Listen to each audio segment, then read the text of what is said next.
வீட்டு சொத்தா அப்படின்னு கேட்கறது அப்படிங்கிறத அப்பன்கிறது கெட்ட வார்த்தையா? இல்லை தெரியாமல் கேட்குறேன். அப்பன் அப்படின்னு சொல்கிறது தூய்மையான தமிழ் வார்த்தை. அப்பா அம்மாங்கிறது பேர் கிடையாது, அப்பன்கிறது தான் பேர். அப்பா அம்மாங்கிறது அழைத்தல், அப்பன் அம்மன்கிறது பெயர். அண்ணன்கிறது எப்படி மூத்தவனுடைய பெயரோ அதே மாதிரி பெற்றோருடைய பெயர் அப்பன் அம்மன் அப்படிங்கிறது. அப்பனை வந்து கூப்பிடும்போது அப்பான்னு கூப்பிடுறோம், அம்மனை கூப்பிடும்போது அம்மானு கூப்பிடுறோம், அவ்வளோதான். அதனால் அப்பன்கிறது கொச்சை சொல் கிடையாது. அதை திட்டும்போது நம்ம பயன்படுத்தி உங்கள் அப்பா மாதிரியே இருக்கிற அப்படின்ற மாதிரி திட்டும்போது பயன்படுத்தினதுனால அது தவறான சொல் அப்படின்ற மாதிரி மனதில் பதிஞ்சிருச்சு. அம்மனை கும்பிடும்போது அம்மன் அம்மன் சொல்லிட்டோம், அதனால் அதோட வலிமை நமக்கு தெரியலை. அப்பன்கிறத வந்து திட்டும்போது பயன்படுத்திட்டதுனால அது இழிந்த சொல் மாதிரி ஆயிடுச்சு.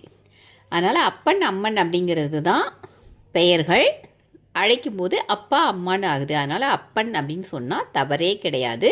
அது தூய தமிழ் சொல். அதை நம்ம மீண்டும் வழக்கத்துக்கு கொண்டு வந்தால் ரொம்பவும் நல்லது, தமிழ் மொழிக்கு நல்லது.